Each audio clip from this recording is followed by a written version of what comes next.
I guess so, yeah. You know what, whenever, I'll make motions, you second, and we'll go. when we go to public comments, get your phone down, set your timer.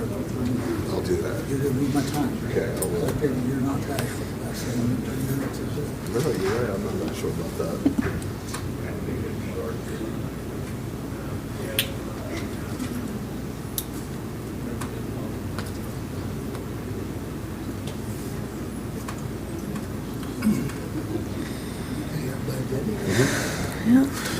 Well, good evening. I'd like to welcome you to the December 10th regular meeting of the Guymon City Council. So at this time is Jamie Herrera here to give our invocation. If you'd stand.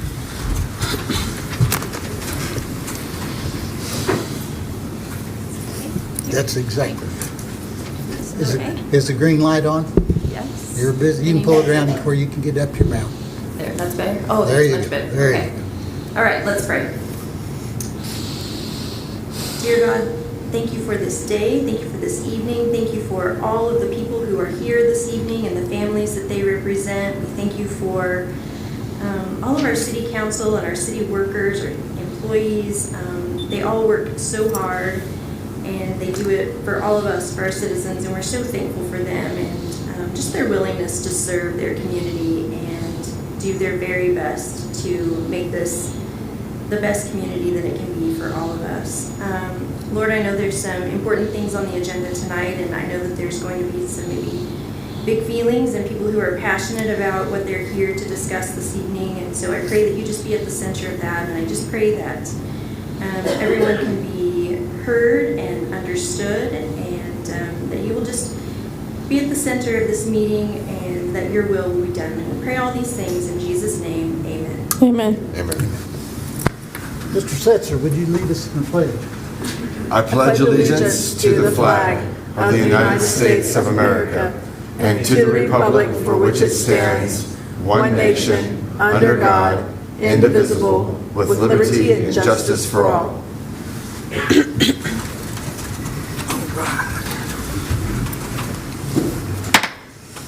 I call this meeting to order. Agenda item number 2 is attendance roll call and determination of a quorum. Mr. Peterson? Here. Mr. Albiedras? Mr. Eidson? Mr. Setzer? Present. Ms. Sanchez? Present. Ms. Hoffman? Mr. Petty? Here. Mr. Shannon? Here. We have a quorum. Thank you. Mr. Eidson had a school play that his wife said was more important. And Mr. Albiedras had a meeting in Oklahoma City, so they're not here tonight. Agenda item number 3 is approval of the consent agenda. I make a motion to approve the consent agenda. Second. I have a motion and a second. Setzer? Aye. Sanchez? Aye. Peterson? Aye. We've got 3 ayes. Okay, we're going to go to public comments. A month ago, we adopted a new form if you wanted to speak at public comments. It's only been 30 days. We got 3 folks that signed up. They'd like to talk. They're all the same agenda item, public comments. But anyway, I think what they want to talk about is not on the agenda anyway. But I'm going to let you guys talk. You got 3 minutes. Josh will be your timer. So we'll start off with the draw. Bailey Miller, you're to the top sheet I've got.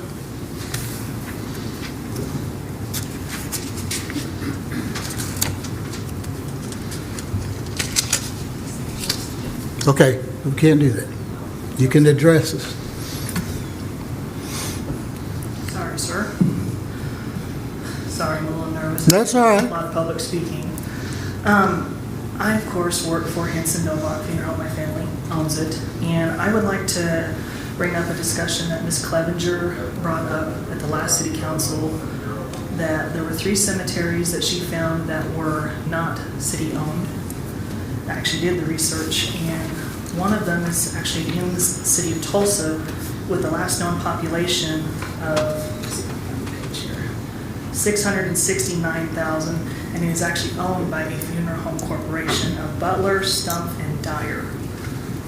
And their cemetery spaces start at $11.50. And then the the next cemetery which she brought up, which was also in the state of, or in the city of Tulsa, Memorial Park Cemetery, which I was going to say does not actually say if they require outside containers. And it's a non-for-profit trust estate and the largest cemetery in a 6-state area, as well as the 10th largest in the nation. And the last known population for them, I was going to say, was 669,000 as of 2020. And then the final cemetery was Resurrection Cemetery, located in Oklahoma City, which is actually owned and operated by the Archdiocese of Oklahoma City since 1960. Nowhere does it say it is owned by the city.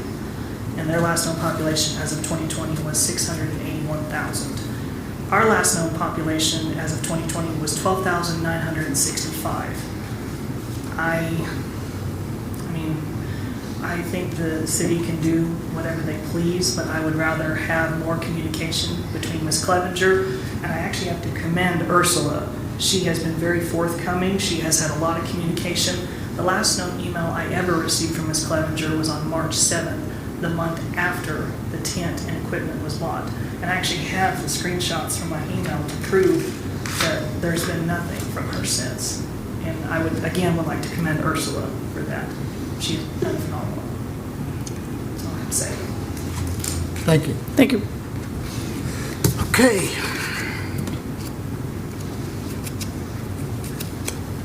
And number 2, if I get the sheets together, Kelly Miller. And again, you have 3 minutes. We cannot interact with you. It's not the Open Meetings Act. That's fine, you know why I'm here. I still don't understand the increase on everything the way it is. I'll have to go back to I'm sure Ms. Clevenger tried, but all those cemeteries are either corporate or not city-owned. There is not a city-owned cemetery within a 5-state area that is doing what you guys are doing. And if you want to be the first in the 5-state area, hey, that's great. But if I was going to be buried in the Guymon Cemetery, ask them about the outside container, because I've been doing this a long time, been doing it over 30 years. There's been 2 suppliers, Wilbert and CVI. Wilbert has gone out of business or is headed that way. CVI refuses to sell to anyone but licensed funeral homes. They won't do tents. I know she said that we could use CVI until we caught up and stuff like that. We have an hour in between each service. Okay, so if the hour comes up, are we supposed to dump the widow over to the side and say, sorry, we've got another one to set up on? CVI will not cover us. So I think it's opening the city for a lot of litigation, and I would want to know what the concrete box is, because as of last week, there was a city employee that called our supplier and wanted to know if they would sell to the city, and they said no, that's not their business plan. So I would like to know where the boxes are coming from, and if they're tested, have they been? These other companies have been in business 80-some years. I mean, are you willing to put the residents in something like that hasn't been tested? That, 2 companies, one's left, and they will not deal with anybody but funeral homes, period. And I just think the rate increase is, I'm not saying, everything goes up. Prices go up, but I've never seen a city go into competition against a business that pays the city taxes. Sorry, I don't agree with it. I've seen the outrage online. I've heard it on the street.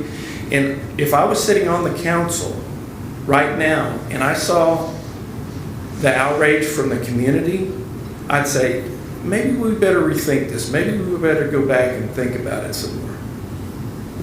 But, it's like the prices on there. Is the city not required to follow FTC rules? On there it says, this is included and this is included. Well, what's the price for each? FTC requires everybody else to do that. So,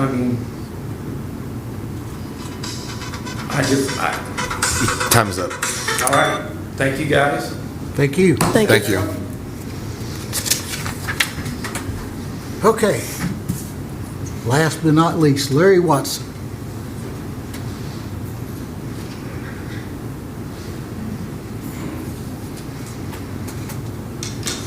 I'm Larry Watson. I'm here from Guymon. I want to bring this into a personal type of note because I don't think we understand just exactly what we're dealing with. This is my good friend, Jim Carlberg. He taught me how to fly model airplanes. He died March 10th, 1995. He was the very first funeral that I ever did as a pastor, as an officiant of my best friend Jim.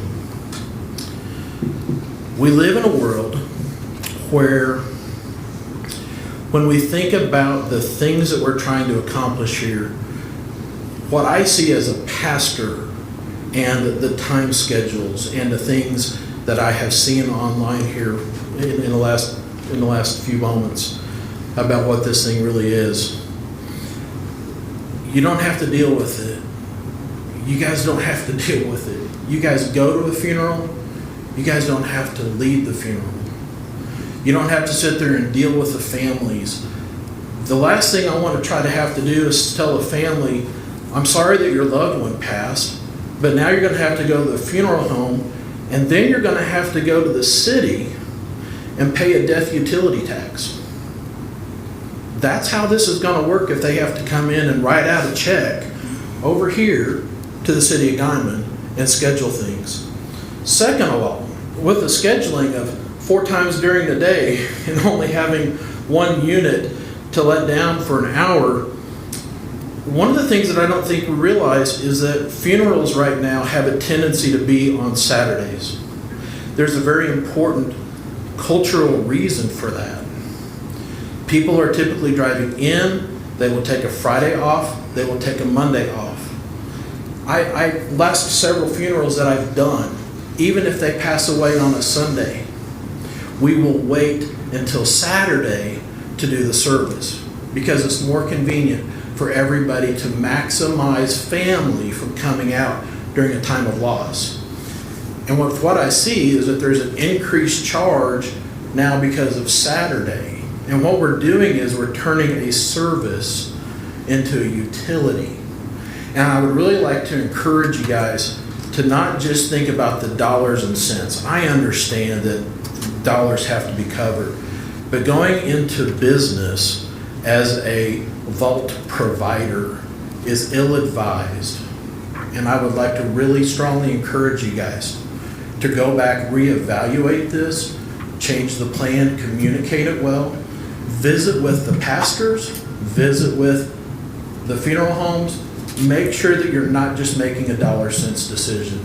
These are real people, real lives. 2 years ago, That's time. I'm sorry. Yeah, 2 years ago, I did a service for a... Larry, I'm sorry. That's time. And it's time to bring humanity back into what it is you guys are doing. Thank you, Larry. Thank you. Okay.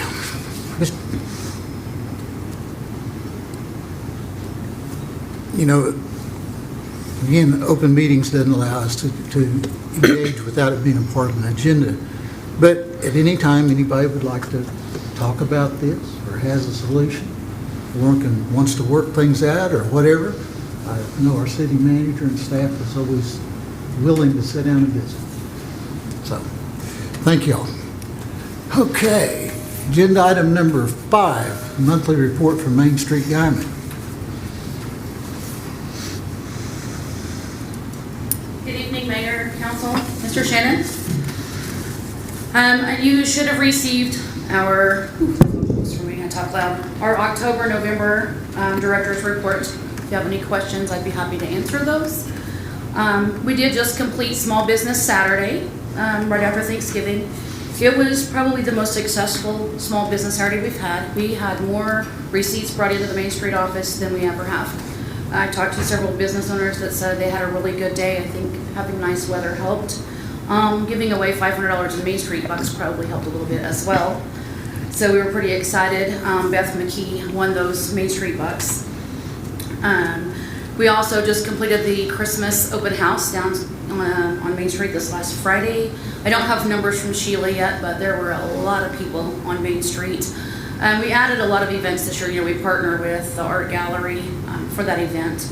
And we brought in the car, the light up car show, and we did hay rides, and we had a place to drop off kids, and the Christmas sweater contest, and we had a contest for decorating your pet, and already talking about adding a few more things next year. Had more businesses open this year than we did last year as well. So we're happy to see that growing. We gave away cash and Main Street prizes for all of those events to try and keep some of that money downtown. And then coming up, we have our career focus class that starts in January. The class is already over half full. We still have 2 more weeks until the deadline. We're really excited about that class. And then, as you know, we're going to be rebranding next year as our 20-year anniversary. We have a logo competition out right now. We've had a couple of entries already. We're excited to see what that's going to be, and then promote our new kickoff for our new program, There's Nothing Downtown. I'll have to stand by for that. And then also our awards banquet is coming up in February, where we recognize a lot of our businesses downtown and individuals that give to our community. And also we have our national Main Street that will be here. We have to do our strategic planning. And so they'll be filling up some hotel rooms and eating in some of our restaurants. And so we're looking forward to that as well. Do you have anything?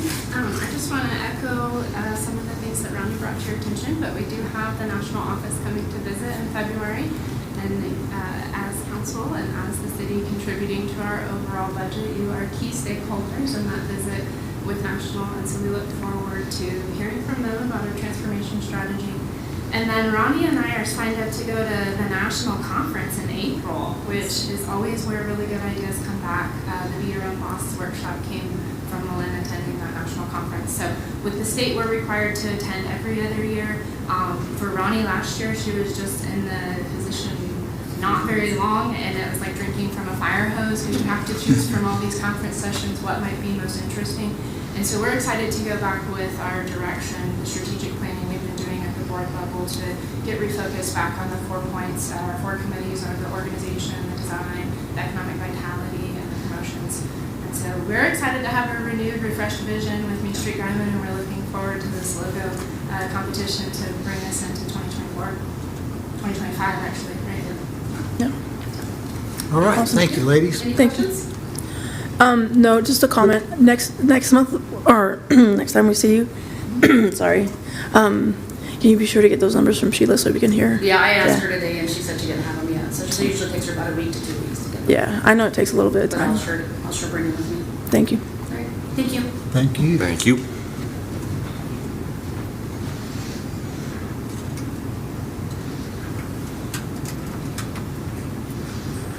Agenda item number 6 is the monthly report from the Guymon Chamber of Commerce. Mayor, I'm going to volunteer for that one. You'll have to be up Surprise. front. I guess I could. No, Erica called earlier today. She's on the road. She is attending a State Chamber of Commerce meeting representing the city of Guymon and the Chamber of Commerce, so she couldn't be here tonight. I told her I'd fill in for her. It's rather simple. It's just, there's what they've been doing, but I know the chamber has been rather busy right along with Main Street. Looks like they got some new members. Looks like the Domino's Pizza became a chamber member, which is fantastic. There's continuously doing different meetings with the rodeo. Looks like the rodeo is going to have a new website coming online. Of course, meeting with the city and Main Street and city economic development specialist. They look like they're doing a lot of work on the rodeo website, so that'll be interesting to look at when it finally hits out. It might be out now. Look like they're reaching out on Facebook. They've got their analytics. Look like they've reached over 8,000 people, engagements of 4,000, and they have close to 2,000 people just following the Guymon Chamber of Commerce's website. our Facebook page. Upcoming events, look like the 14th and 15th, there's the Nutcracker Market. I think it's held at the Activity Center. And yeah, I think that's about it. I think the most important thing, I think everybody had a point in supposedly with Main Street and the Chamber, was the lighting of the park, the December 1st. Unbelievable. If any of y'all that went out there to that night, beautiful night, and I don't know how many millions of light bulbs all come on at one time, but still I don't think there's been any report on attendance, but I was about 15-20 minutes late, had to walk 3.5 blocks just to get down to the lake, so there was a lot of people. I know city bus services carried from up top down to the bottom over 1,200 people. Carried them down. I don't know if they carried them back up or not, but it was a total success. It just kind of shows you when everybody pulls together and to try to make the city better, it works. So Over 15,000. 15,000? That's a big number for one night. Oh, it's the whole month, but that's what we have lit up down there. It's for the whole month. 50,000. Wow. And the train has been sponsored every day until the 22nd. Is that right, Ronnie? Yes, it'll go a couple of days over because the train was broke for 2 days, so we'll actually go fast. Wore it out. If anybody wants to drive the train, they caught me this afternoon and said, "Why don't you come drive the train? All of our helpers aren't showing." But I said, "No, thank you." Anyway. But we are lucky to have the Guymon Chamber of Commerce and the Main Street and doing what they do. So I think a majority of the people get the newsletter from the Chamber of Commerce. If you scroll down just a little bit, there's some interesting, and this is what I go to at the first thing, what a chamber director should know. I think it's towards the, I hope it's here.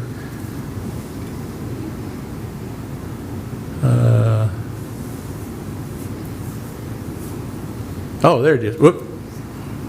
I just seen it. And it's kind of interesting. It's phone calls that comes into the office, I'm sure. Here's what they were looking for. We're looking for a meeting room that will seat at least 50 people. Recommendations. Where do you early vote in Guymon? Do you have the number of the Salvation Army, the Red Kettle Ringers? When does Santa fly in? That's Christmas Eve. Good grief.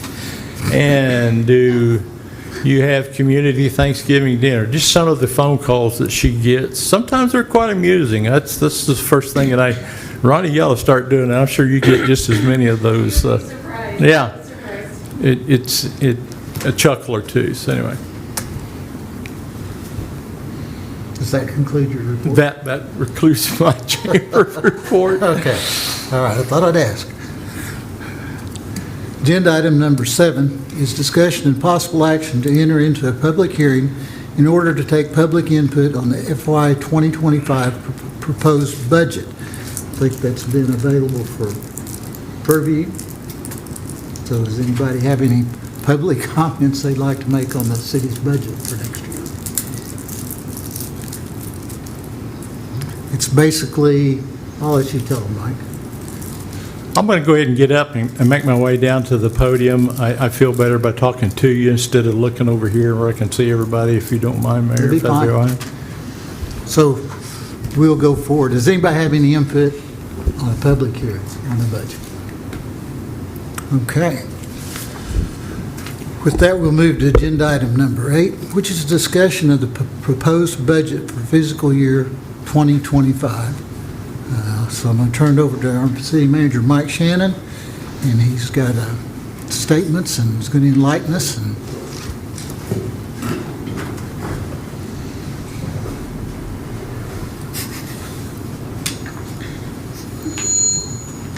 Don't move. You're too far this way. Feedback. Yeah. Wow.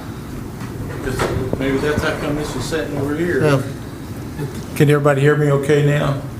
Okay. One of the powers and duties of a interim city manager or a city manager is always before the first of fiscal year through the Title 11 Statute 10-113 Subtitle 3 is prepare a budget annually, submit it to the council, and be responsible for the administration of the budget after it goes into effect. So that's the process. The process started about 30 days ago. And I was sitting there talking before the meeting tonight with Stephen Pierce, our utility director. And it's a kind of an interesting creature.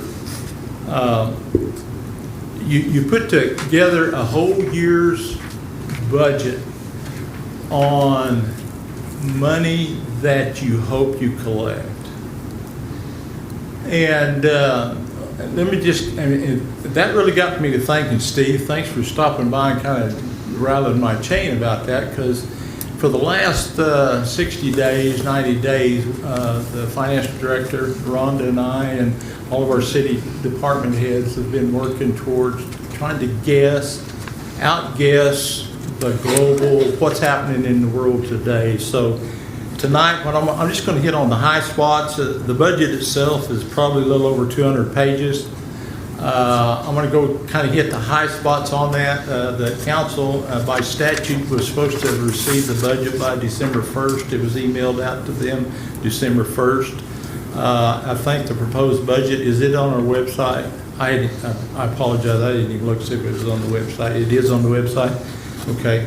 So anyway, it's been circulating out just a little bit. So the following schedules and analysis represent the fiscal year 2025 proposed annual budget.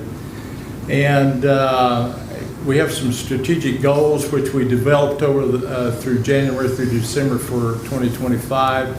The most important thing I believe there is our water supply enhancement, our Mesa Water Project, our utility infrastructure enhancement, solid waste transfer station, wastewater enhancement, and water conservation. So, a couple of little things we need to talk about. The office, the Government Finance Officers Association is the leading. That's kind of where it's not our Bible. That's what we refer back to. They support local governments, financial organizations in the United States.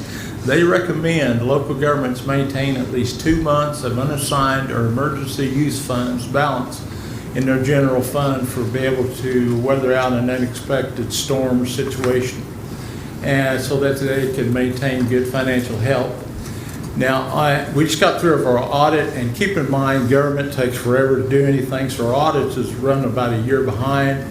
And on December 31st, 2023, which is pretty close about a year ago, the city's audited financial statement, the unassigned and emergency use funds balances of the general fund were right at 50%. So if something would happen today, we have enough money to operate almost a half a year before we're going to have to start looking for some money. The budget attempts to maintain this reserve and meet the minimum benchmarks commended by this government finance organization. So the next one. Revenues. I had to come down this morning and do some changing, but the city operates just off the city. And I want to talk about the city. There's really two funds. There's the city and Guymon Utilities Authority. And they're both under the city of Guymon, but we'll talk about the city side. The city operates off just sales tax revenue. It's 4%. Every dollar you spend locally, we get 4 cents. This year in the neighborhood about $7.4 million. And I think throughout the year, I think councilman, mayor, and councilman, and the audience, I think if you've been hearing me, I've been kind of worried about our sales tax. It was going up, and throughout the year, then we started declining a little bit. Well, keep in mind, we started working on this budget in October, and we still needed October, November, and we don't know what December's returns are going to be. Yesterday, about 4:30, Rhonda came into my office, and she had papers in her hand. I thought, well, what is she going to throw at me now at 4:30 in the afternoon? She had a smile on her face. Our November receipts was up 36%. We were losing anywhere from 4 to 5% throughout the whole year. So Somebody asked me this morning, I was on the radio show this morning, and they said, well, what happened? Don't know. But I like the way it happened. I've never yet seen the Oklahoma Tax Commission make a mistake, so I'm going to rule that one out. So apparently something happened in the way of somebody paying some past sales tax or whatever, but anyway, it increased 36%. So that number at 7.4 is going to change just a little bit. The other revenue that goes into the general fund is our licenses, permits. We predict those to remain stable this year. There's a lot of new things coming in, but you just can't bet on them completely coming in and doing good. We're seeing a small increase in our population growth and our economic activity. Now, I'm going to talk about Guymon Utility Authority. It's estimated to generate close to $22 million this year. And that's your water, sewer, and gas sales revenue coming in. Like all Oklahoma cities, and Guymon is dependent on the sales tax revenue to sustain operations. The forecasts are based upon previous revenue collections looking back over a multiple amount of years. Oklahoma, and this has got to change one day, but Oklahoma remains the only state in the United States that funds cities in this manner. Our neighbors to the north, south, east, and west all have, I'm going to call it a luxury of having ad valorem taxes. We do not, the city does not get any ad valorem from the county. I think there's some bills introduced maybe this year to maybe see what type of funding we could possibly get, but as we get through this presentation, you'll see that sales tax is just not enough to sustain our general fund. And City of Guymon revenues are anticipated to remain steady in the 2025. Sales tax have increased, and this is early numbers, 4.9%. Hopefully in a couple more months we get everything. I think that number with that 36% increase, that's going to jack that up just a little bit.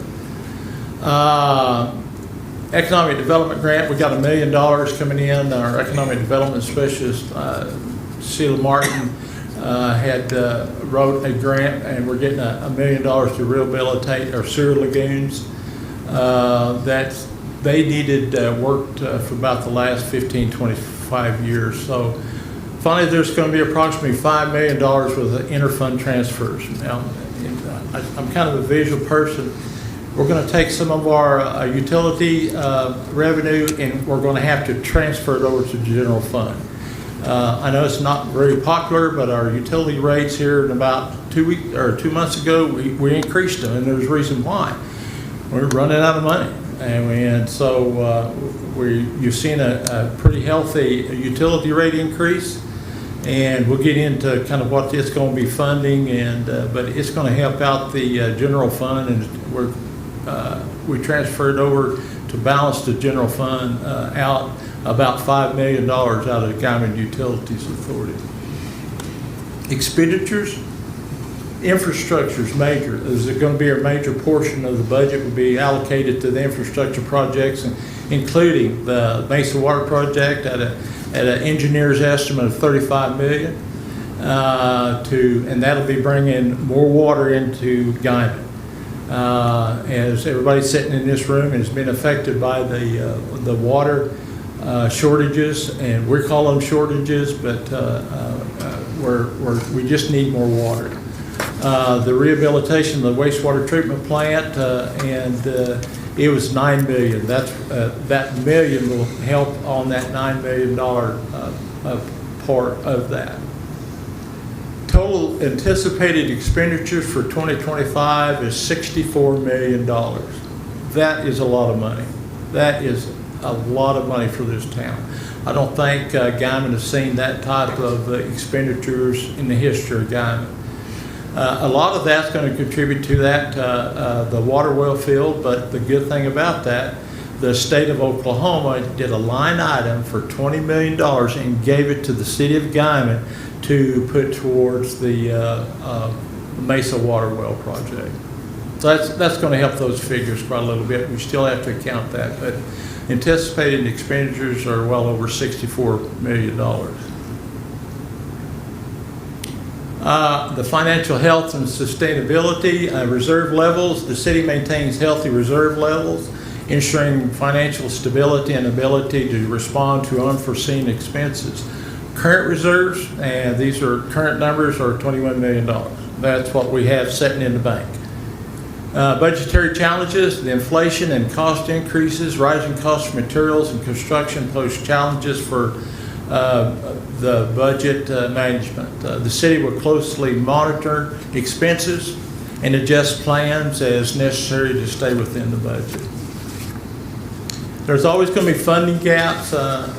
We have some of the best grant writers upstairs. I call it upstairs. That's where Sheila and Annette. I think I've seen Annette. Welcome to the show, Annette. She's a new employee that came on board about 4, 5, 6 months ago and is really doing good, her and Sheila. So there's always going to be some gaps in there. So just proper management. And these girls, I think they wake up, come to work, look for grants, look for money. So, and I appreciate everything that you do for that. Our economic uncertainty, the global economy, the national economic conditions will, I put can, but will impact our local revenue and expenses. The city will remain adaptable and with contingency plans in place to address potential economic downturns. I'm going to bring something to light here. I talked about it just a little bit this morning on KKBS. There was some, and I want to go back, and I try to stay out of politics as much as possible because they're never popular. But the change in the White House coming in January the 12th through the 20th could possibly have a devastating effect on a grant that we received from the Democrats on their green energy. The grant people at the city went ahead and wrote a grant on green energy. It was basically on the electric wind towers and transmission line that's coming through from the east, from the west going to the east. The Oklahoma Panhandle has a critical pathway to where we sit in the middle of all the construction and everything that's going to happen. Well, the Democrats come up with a deal. If it affects your community in an adverse way, you could write a grant to help prosper or make, when they come through with all the construction of the wind towers and the transmission lines, we could apply for a grant to kind of help offset that. So we met one morning and came up with a plan that we need water. What if we had a sudden influx of, say, 2,500 workers come in, set up man camps and stuff like that, like they had planned on doing? We didn't have enough water. So that's what they catered the grant around. Lo and behold, the school also did a grant under those same circumstances. How would it adversely affect the school system? I think the school was promised $50 million, and the city was promised $17 million. And that was all Democrats. I say that with respect. Well, now there's a change in the president, and the Republicans like fossil fuels. And history has shown us now when that changes at the White House, the green energy is kind of put on hold. So we're just kind of waiting around to see if we're going to be able to continue to get that $15 million, because they told us it's contingency that the lines be built. And we actually do have an adverse effect. So we're kind of in limbo immediately, probably about 3 days after the election. I don't think it was even certified. We'd already been on the phone talking to our representatives in D.C., making them fully aware of what our opinions is if when they take control of the House and on the House side and the Senate side, what adverse effects it could happen. So we'll see what happens. So there could be a shortfall of about $17 million. that we didn't put it in this budget because it just hadn't been wrote in stone. So I'm going to get off of that for just a little bit. Personal services is huge for the city of Guymon. I think right now we're currently have roughly 150 employees. That's fire department, police department, city workers, administration. Personal services are expected to be close to, I'm going to round up, say $13 million for this year. Category includes the salaries and overtime, taxes, pension, health, life insurance, benefits, workers' comp insurance. All of this is going up. The city of Guymon continued adjusting the pay matrix, which was implemented in 2021. I've been in city management for a long time, and I'll compliment the manager and the city council in 2021. They finally put a pay matrix in place to where it made a lot of sense and you could budget it for. And that pay matrix is every step. I think there's the 15, 20 steps in that pay matrix. It increases, one step is 3%. Also implemented in 2021, which I think is fantastic for our employees, is a cost of living raise of 3%. Step raises are, and I'm not going to be very popular, but sometimes you kind of have to put your foot down. But step raises, now the COLA is going to be in effect. The cost of living for the employees are going to effect in January 1. But the step raises, and the step raises, everybody goes through the evaluations. It's just, if you're a good hand, you get paid for it. All the directors are being asked. We've already talked to the directors that all these put on hold. I use the word frozen due to some other things that was happening. And keep in mind, we were just now working with 8 months of data and was trying to guess for the last 3 months. So things that's happening now, we're going to take these step raises. We're going to freeze them initially, but there might be a time we'll adjust them on a case-by-case basis. So I want all the employees of the city of Guymon, fire, police, and everybody, fire unions and everybody, to understand that on a case-by-case basis, if you are evaluated and you are rising to the top and you deserve a step raise, and if it's worked within the budget, you will be granted that step raise. So some other things that we expected that kind of affected the step raise freeze is health insurance went up right at 10% this year. Not as much as we anticipated it to go up, but it did go up. City's made some significant investment in our employees over the past year. They are considered the city's most valuable asset. The leadership has encouraged our directors, and I think probably about 95 or 98% of the directors here tonight, I want to thank you for being diligent. You take ownership in this town. I mean, every one of you, from the golf course to the parks and gas and water, they own that. They personally put their heart and souls in that, and I truly appreciate that. I know the city council does, that you take ownership in this.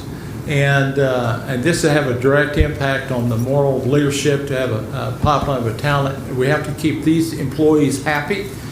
We're still probably about 15, 20 employees short, but that's what you get when you live in a community that has about a 1% unemployment rate, and which I wouldn't have it any other way. So we try to keep our employees happy, but I want to go back to my directors. They do a fantastic job of keeping their departments running and running to their fullest.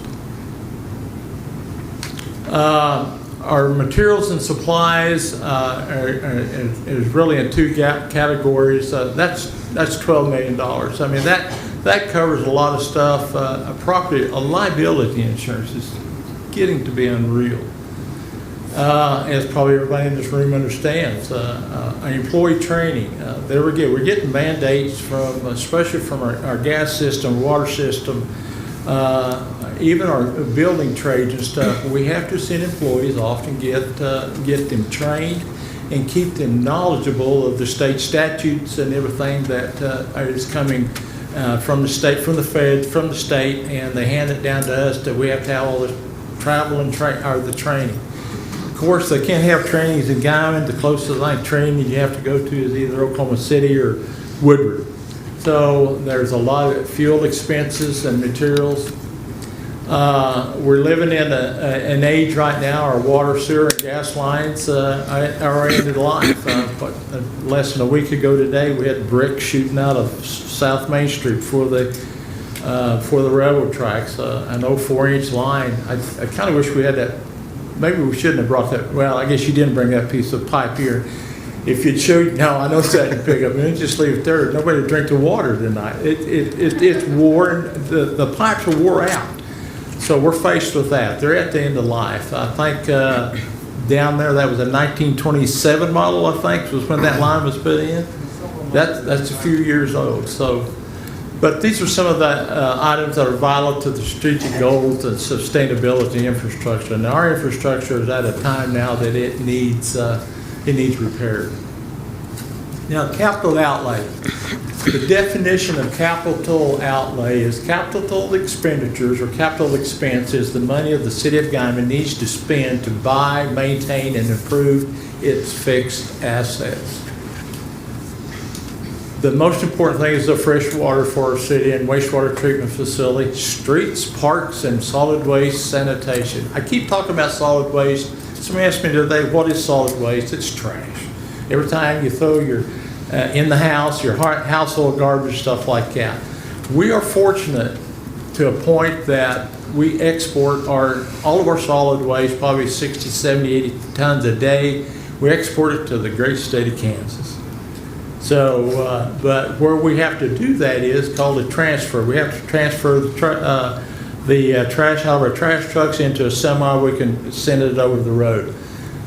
That facility, I'd like to put a pencil to that, just how many tons it's had dumped on the floor, scraped over. It's probably in the millions and millions of tons. It's wore out. It's going to have to be replaced because there's not a day goes by. Like I said, 60, 70 tons of garbage generated right here in Guymon. Some of the capital is our water project. It's at 7 new wells. I'll kind of touch on that just a little bit. We found some good water. We've not actually put a 7 or 8 inch pump in there, but all the well logs, everything says there's good water there, but we're still waiting on a lot more data to come in to tell us that we're going to have enough water to sustain for the next 50 to 75 years. Along with those 7 water wells, it's right at 4.8 miles of transmission line, water pipe coming to town. That's going to include storage facilities, online booster pumps, well houses, and the estimated cost is still over the $32 million point. Wastewater, rehabilitation of our current lagoons hadn't been done for over 30 years. If you know what sewer water is, there's a lot of stuff in it, and a lot of that stuff settles to the bottom. And in our part of the world, a lot of that stuff is blown in. I'm talking sand and dirt. So some of the lagoons have enough sand and stuff in it that we can't store enough water. Now, you ask what do we do with that water? We apply it to farmland that the city owns. But here probably about 30, 45 days, we're probably going to get some real sub-zero temperatures, so we have to contain our water. Our containment ponds are about 3/4 full of sand and solids, and so we're going to have to start doing something with that through our capital improvement plans. I talked about the solid waste. Streets. Now I want to jump off here a little bit. We talked about it a little bit last year, but the city of Guymon has 90 miles of streets. 90 miles of streets. That's just within the corporate city limits. I'll go out and say 98% of it are at the end of life. As everybody knows, there's not a street in town you can go down. You don't have a crack in it. You don't have a hole in it, and it makes you mad. You just you buy a brand new car or a good used car, and your car gets tore up. we're going to have to come back in and do some major overhaul on all the streets. And I'm saying all this for a reason, because there's a grand total at the bottom, and it's going to be, in my opinion, and the staff's opinion, how we're going to take care of that. But the street's going to have to be redone. Everybody's looking at the Highway 54 projects coming through town. I think we're all engineers to a point, and some of us, I just kind of said that with tongue in cheek, but the state of Oklahoma had good intentions come in, and they built it from the base up. That's something that the city streets do not, they never was built that way. It's just like building a home, you have to have a good foundation. All the city streets that I am accustomed with and going over every day and watching Martin and his people try to take care of have no base to it. And they're wore out. So what's going to have to happen is it's going to be a project like I don't think I've ever going to see one. And I hope it comes to fruition, but if it doesn't, it should. That we're going to have to replace all 90 miles of that street by taking the base material out, coming back with base material, and putting good, at least 4-inch asphalt, new curb and gutters, and sidewalks. Can you imagine sidewalks? Because we're getting to be a community that people like to walk. And just for the safety of others, that sidewalks throughout the whole town. That's going to be close to $100 million to pull something off like that. And there's a plan for it. Now, our parks system, we touched on a little bit of it today. All of our parks were put in the 40s and 50s. Believe it or not, I personally, and I think a lot of our staff and maybe a lot of people here in the galley tonight, they're at the end of life. I mean, you look at Thompson Park, it's a gorgeous park, absolutely, but it could use some upgrade. We have some plans together. We've been having some meetings to upgrade all the city parks. I think, how many city parks we have, George? 14? Oh, 14 city parks. The main was Sunset Park. I mean, it needs new electrical, it needs new lighting, it needs, the lake itself needs dredged. You're going to say, well, why are you going to dredge and you have no water? There's a plan for that. They need there's parks that have our baseball complex, our softball complex, our Nash soccer complex. The rodeo arena needs covered bleachers, fencing around the golf course. Everything needs updated. That's got a price tag of anywhere from $25 to $30 million. Last on our wish list or our capital improvement list is the police department headquarters. Our police department has grown from the last 20 years from about 15, 20 officers. I think right now there's 21, Chief, 23 officers. Things has changed the last 20 years. They need more space. So that's at a cost of $6 million. That all totals up, and I could be wrong a little bit, but $186 million. That's all the money in the world to me and to this city. But fortunately, we have coming up in 2027 a 2-cent sales tax that was voted on to do a lot of capital other expenditures. That goes off in 2027. It's putting a pencil to it and do some fast figure. If that city sales tax is extended after 2027, the $186 million rebuilding streets, parks, and everything like that could be funded. So I'm throwing that out there.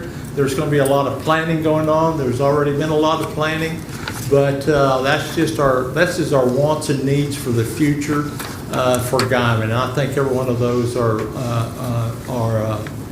well worth tackling and going after. Debt service on the budget this year expected to remain close to the same. We've had some as it was in 24. With some exceptions, we had some loans that we were retired this year for the animal shelter. Fire Station 1, I think, retires this year. The library retires, so they'll be officially paid off. Phase 1 of the Mesa Water Project, we had to go out and borrow some money during Phase 1. That's the exploration, all the engineering that had to be done. And but the city will continue to make payments on the Oklahoma Water Resources Board loans, which are coming online pretty quick. Fast figure, we have to generate at least, I think, not bond payments or loan payments a month, about $6 million a month. There's a schedule of everything that we have financed, and I think there's a total running total right now, and these are about 11 months, 10 months, 11 months, 11 months. $54 million, about $55 million in debt. But that's what they make banks for. That's why we tried to promote sales tax and to come into town. That's why sometimes we have to raise our utility rates. We keep these loans active. We've made our payments. We've never been late on any of our loan payments or anything like that. Transfers, again, I touched on just a little bit. We're going to have to transfer at least right at the sum of $5 million out of the County Utilities Authority to cover the general fund. It's an increase of about 40%. The transfer of this money between funds is necessary for the operation of those funds. So. Wow, this is last one. The 20 annual budget covers the upcoming fiscal year that runs from January 1 to December 31st of 25 for the City of Guymon and Guymon Utilities Authority. In preparation of the budget, first of all, I want to thank the staff, department heads, and the heads of the organization, volunteers that serve on our boards and commissions. We did something different this year. We contacted the boards and commissions. That's the Convention to Tourism, Main Street came over, Chamber of Commerce came and said it during and basically handed us a wish list. I want to thank you personally for coming and taking time out, but it made a difference. You taught staff a lot about your wants and needs, and I appreciate that. And there again, our Convention of Tourism, that's who makes recommendation to this council. They spend the hotel motel tax. They didn't want to come meet with us, but they sent us emails, so I'll just throw that out there. But they throwed out some pretty good ideas and numbers, and I appreciate their time that they expended to go ahead and give to those numbers. Our purpose as a municipality is to provide the needs services for our citizens in the most transparent, physical, and environmentally manner possible. And it's very transparent. I mean, there's a lot of things going on in this town today and a lot of misinformation that's going around. If you want to know the story, come to our office here.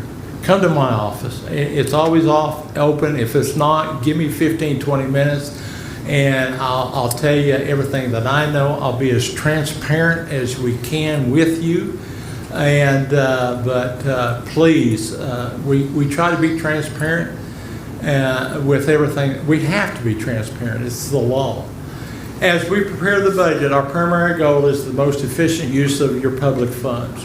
The city's budget process continues to work towards that goal by being on an open, transparent, professional practice. As mentioned at the beginning of this document, this year's budget document is the product of many hours of hard work by my staff and management. Fiscal year 2025 budget represents a sound budget needed to maintain high levels of services to our citizens and the necessary funds to maintain our infrastructure. I'm greatly and grateful and blessed to work with wonderful and talented employees. And I've also said I'd match these employees from their work ethics to their knowledge to any city in the state of Oklahoma. That these people work for the betterment of you, the citizens of Guymon. Mr. Mayor and Council, Okay. any questions? I'd be tickled to death to answer them, but we could be here all night. But there's a little over 200 pages, but I'm always here at your beck and call. Well, I looked at it, and it's relatively close to last year's, except for the new water projects, a few things like that. And it balances out. And I want to make one other comment. If say 6 months, 3 months, 30 days, you want something changed, come, let's change it. I work for you. my staff works for you. And if you want something changed, if you see something in this budget that needs to increase, I know the councilman does it, and you, the citizens, can also come in and do it. If you'd like to take a couple of days, you want me to go over it with you, we'll schedule something out. I work for you.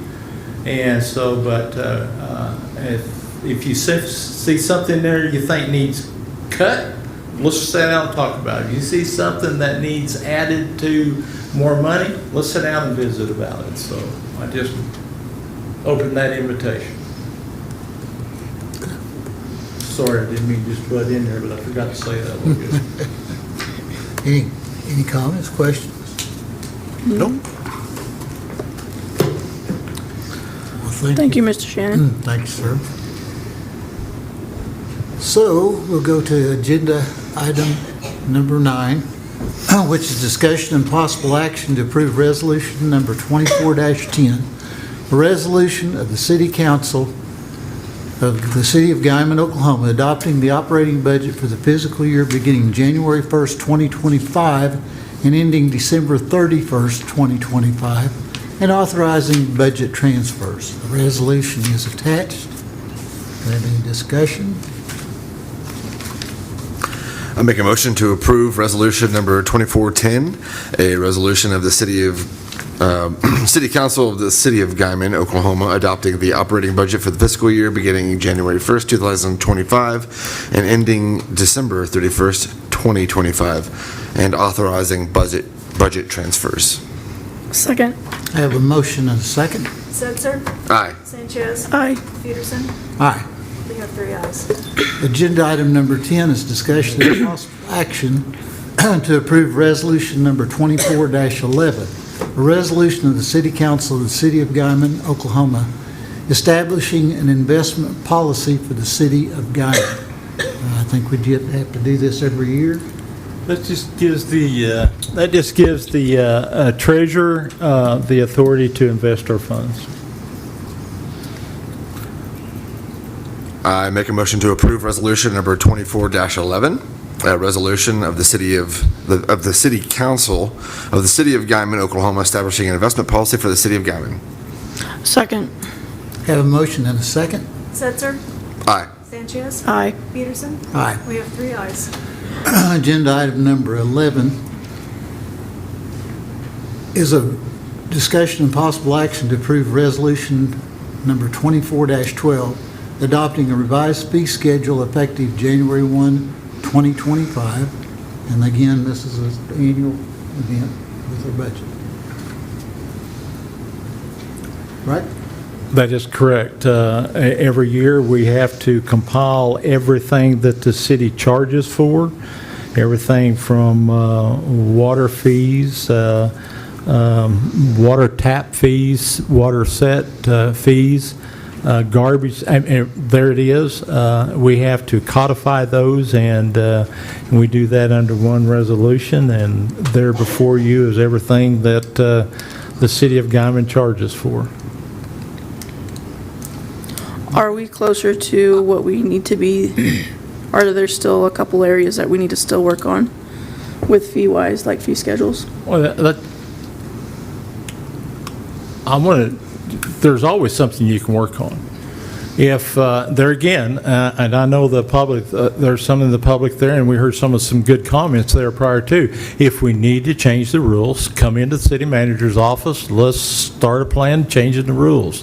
If these fees need to be changed, that's how they were adopted, was somebody came in with an idea, and we need to do this, so here we are. So if these need to be changed, let's start that change process. But now we've got to get them adopted and get them codified, because there's a Oklahoma State statute says that they need to get published. Any discussion, question? I just want to reiterate what Mr. Shannon's saying, and he said it all night. If you think that there's something that we can work on, don't hesitate in coming in. So I don't want it just coming from Mr. Shannon, because I feel the same way. Anything that we're doing fee-wise or whatever, if you have a great idea, going off what Mr. Shannon said as well, I believe wholeheartedly as well, come to us. And that way we can talk about it and have a good discussion. Because without us, we're not the idea people. We're just helping you implement those ideas, okay? So, I make a motion to approve resolution number 24-12, adopting a revised fee schedule effective January 1st, 2025. second. I have a motion and a second. Setzer? Aye. Sanchez? Aye. Peterson? Aye. We've got 3 ayes. Okay. Agenda item 12, we're going to have to table that till next, I think we're going to have a special meeting because we need 4 councilmen here to declare the emergency to get these people's zoning done immediately, rather than having to go through publication. So I'd like a motion to table that until we have a special meeting. I'll make a motion to table item number 12. Second. Have a motion and a second. Setzer? Aye. Sanchez? Aye. Peterson? All right. We have 3 ayes.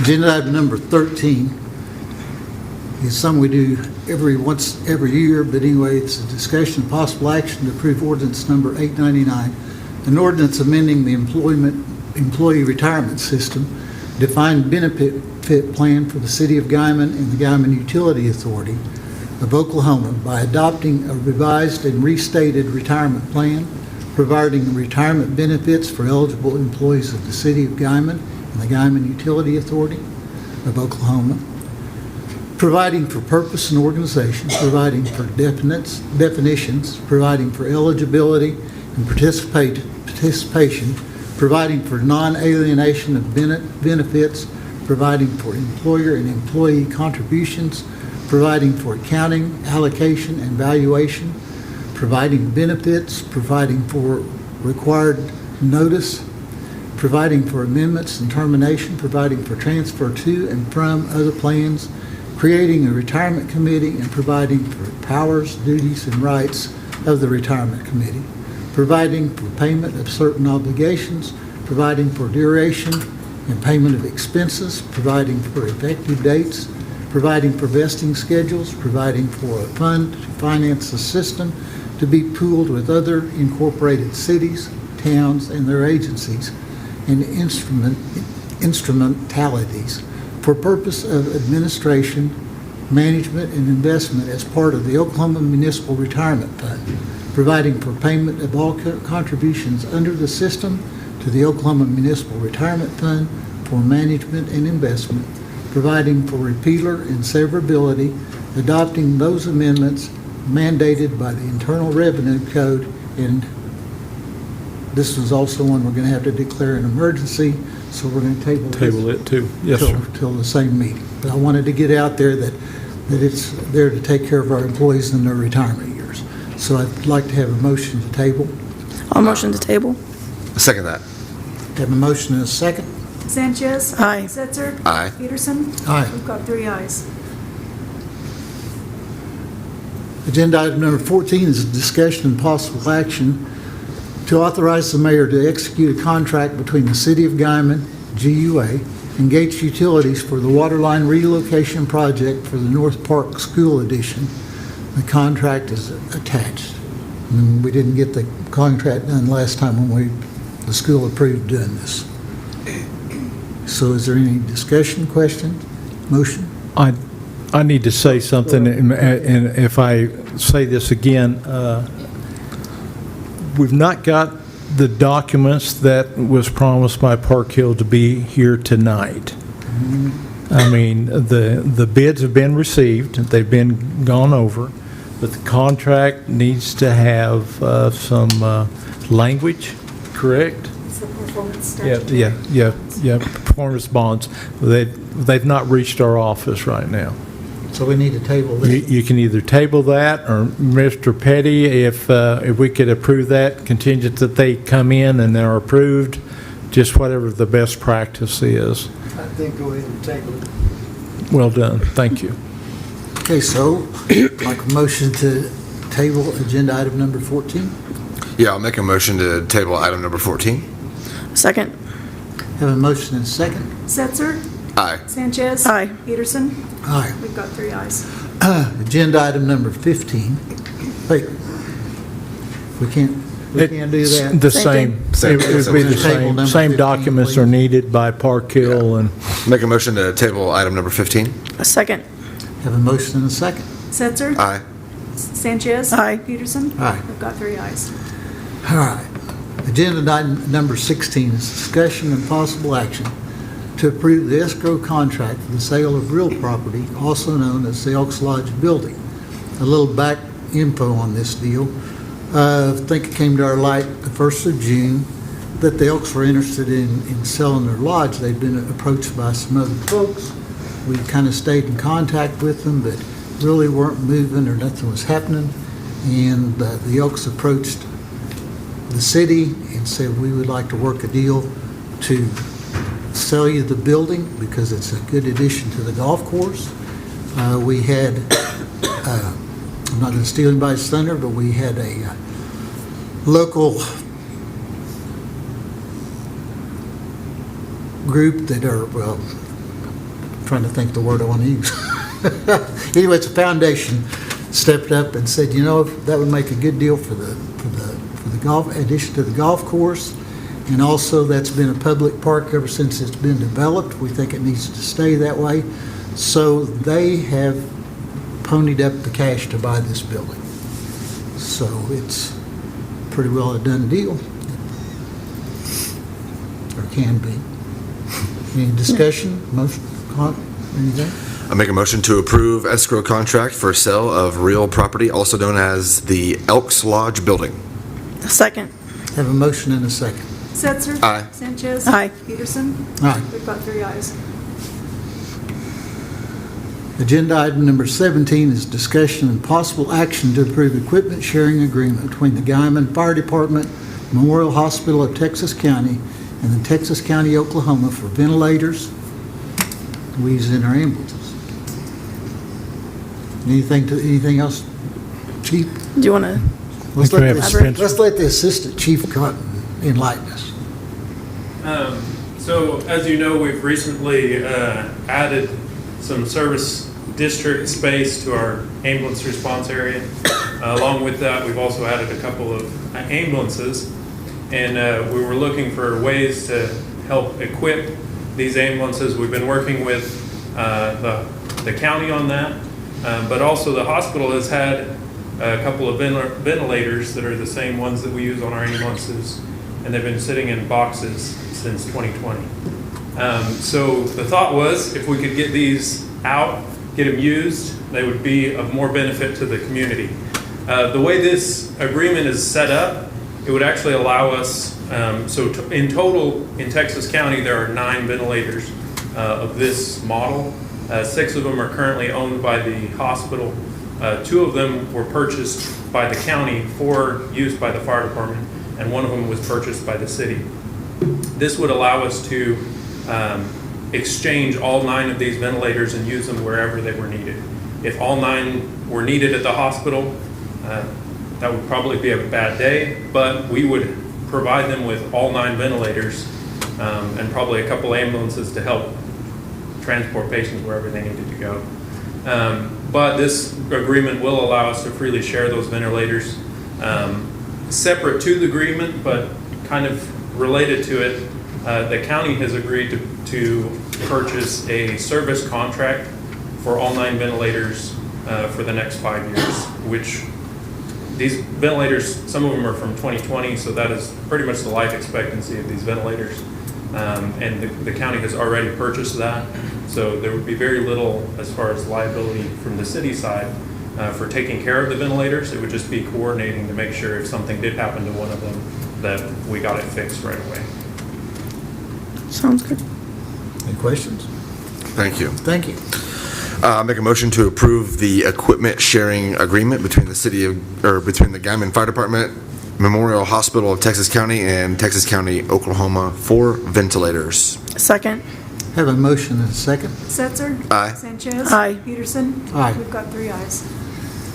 Agenda item number 18 is discussion and possible action to approve invoice number 025-486797 in the amount of $79,712.01 to Tyler Technologies for the annual support and software maintenance fees. think this is for our IT department. That's correct. So, any questions, discussion? I make a motion to approve invoice number 025-486797 in the amount of $79,712.01 to Tyler Technologies for annual support and software maintenance fees. Second.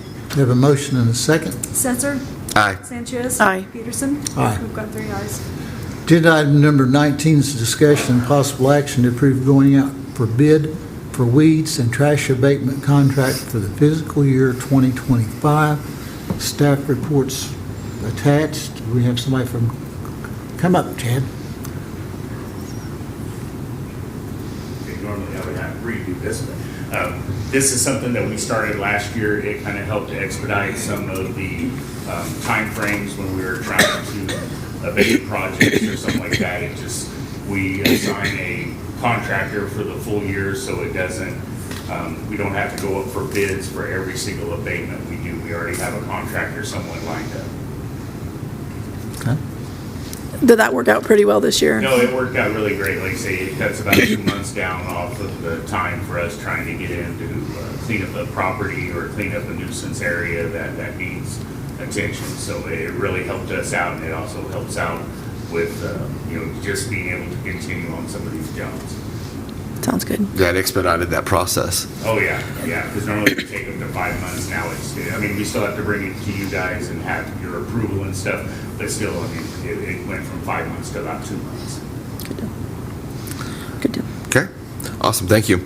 I make a motion to approve going out for bids for weeds and trash abatement contractor for fiscal year 2025. Second. Have a motion and a second. Censor. Aye. Sanchez. Aye. Peterson. Aye. We've got 3 ayes. Agenda item number 20 is discussion and possible action to approve budget amendment number 1 for the Pool Recreation Fund, Fund 12. Budget amendment is attached. Ms. Rhonda. So it's that time of the year, cleaning up the budget, getting more actual figures than what Mike and the directors guess on. And that's basically what this is. It's recognizing the increase in revenue that we received this year at the pool, which is a good thing. We're hoping next year will be even higher. But then the downside is recognizing the expenses that it took to keep it operational. So this cleans up the fund and puts it in compliance with all the rules that I have to follow. So I request you guys to approve it. Sounds good. I make a motion to approve budget amendment number 1 for the Pool Recreation Fund, Fund 12. Second. Have a motion and a second. Censor. Aye. Sanchez. Aye. Peterson. Aye. We've got 3 ayes. Agenda item number 21 is discussion and possible action to approve budget amendment number 3 for the Library Fund, Fund 18. Yes, ma'am. So the library received their ODL grant before we knew how much it was, so we decided not to budget for it. They had fundraisers and donations. They had an increase in that, which is always good to help their projects. And then Equity Bank, again this year, donated $10,000 to help offset their expenses. The expenses are to justify the revenue so that they can track how they spent their grant money, their donations, and then building maintenance was just an unexpected expense that they had over there. Sorry, I didn't mean to stutter. No. I make a motion to approve budget amendment number 3 for the Library Fund, Fund 18. Second. Have a motion and a second. Censor. Aye. Sanchez. Aye. Peterson. Aye. We've got 3 ayes. Agenda item number 22 is discussion and possible action to approve budget amendment number 1 for the Airport Fund, that's Fund 82. It's funny, you too? Okay. So, airport's always hard to judge what their budget's gonna look like. So this is just actually what we have received to this point, an increase in revenue. Expenditures were a little higher than we expected, but they got everything taken care of, or about to, that they needed. So I just need to increase the budget to be in compliance with the rules. I might just add towards that, what you're looking at in this year, yes, there's been some expenditures, but we're getting ready for 2025. We're doing some engineering work for some major improvements at the airport, which in turn the federal government and the state will, you're going to see a lot of this money come back into this fund. So. Yeah, we've estimated on the grants about Yeah, 2.2. 2.2 million. Yeah, So coming that's back what into us. It'll be coming back to us, so. Make a motion to approve budget amendment number 1 for the airport fund, Fund 82. Second. I have a motion and a second. Setzer? Aye. Sanchez? Aye. Peterson? Aye. We've got 3 ayes. Agenda item number 23 is discussion and possible action to approve budget amendment number 3 for the sales tax general CIF Fund 44. So this is going back to our debt service. You know, we've calculated out as 12 equal payments every year, but interest kind of got ahead of us. So we needed to increase the debt payment to cover what we pay. Make a motion to approve budget amendment number 3 for the sales tax general fund, SIF Fund 44. Second. I have a motion and a second. Setzer? Aye. Sanchez? Aye. Peterson? Aye. We've got 3 ayes. Thank you, ma'am. Thank you, Thank you, Rhonda. Agenda item number 24 is discussion and possible action to approve the revised schedule of meetings for the 2025. The revised schedule is attached. We have to file this with the state every year. That's correct. It's probably say you're going, golly, didn't we just do this the other day? Say, yeah. What happened the other way? We had a board change its minds, and they wanted to start meeting at 6:30 a.m. And so we had to make changes. So here's your changes at the airport board. Okay. Sounds good. And all these meetings are public, so anybody that's... And excuse me, and convention and tourism also. Yeah. So I just want to remind everybody that even though you're not a board member, it's still public, just like city council, and you're welcome to attend. Especially at 6:30 meetings. We That's get a quite a fun few one. people there. That's fine. Yeah. Do I have a motion? I make a motion to approve the revised schedule of meetings for 2025. Second. I have a motion and a second. Setzer? Aye. Sanchez? Aye. Peterson? Aye. We've got 3 ayes. Agenda item number 25 is discussion and possible action to appoint or reappoint members of the various boards and commissions whose terms expire December 31st, 2024.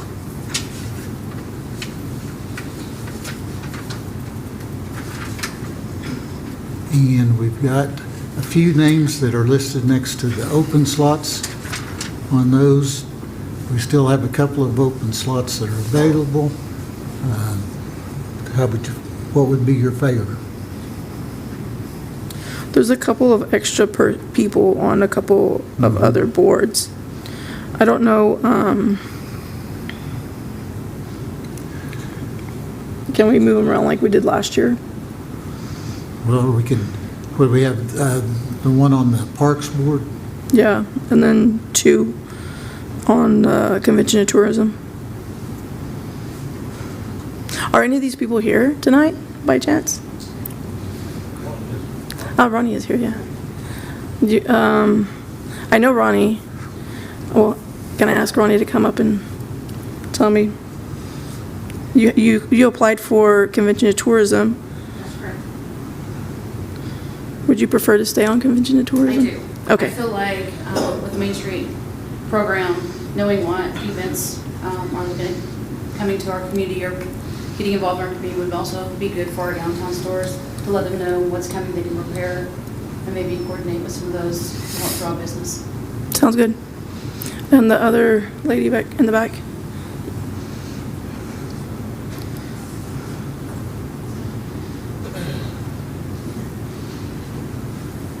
Just go ahead and state your name. Okay, Anaí Gutierrez. Okay. And you did Convention and Tourism as well? Yeah. So you would like to be on Convention and Tourism? Yes. Yeah. All right. All right. Do you have any other discussion? That's all. Thank you, Annie. Thank you. Would we like to go ahead and appoint the ones that are next to the open deals and maybe check with Catherine Kimball and see if she'd like to be on Arts and Humanities? I would like to motion that we appoint Bent Brooks and Jerry Weeby, to the airport board, and to put Ronnie Wilson and Anai Gutierrez on the Convention of Tourism, and then the golf course board, leave it with Russell Egbert, Glenn Ross, and Larry January, and in the library, Patrick Coble, Stephanie Wheatley, and then I'd like to table the other, the Parks Board. You'd like to table that one? Yeah, just the Parks Board. Okay, so the ones you read, you'd like to nominate those people to fill those positions? Yes. Okay. I'll second that. Have a motion and a second. Sanchez, Aye. Setzer, Aye. Peterson. Aye. We've got 3 ayes. Okay. Agenda item number 26 is possible executive session to evaluate the interim city manager and the contract renewal pursuant to 25 Oklahoma statutes 2011, section 307B1. Do I have a motion to go into the executive session? I'll make a motion to go into executive session. Second. Have a motion and a second. Setzer. Aye. Sanchez. Aye. Peterson. Aye. We've got 3 ayes. We will adjourn to the conference room for executive session.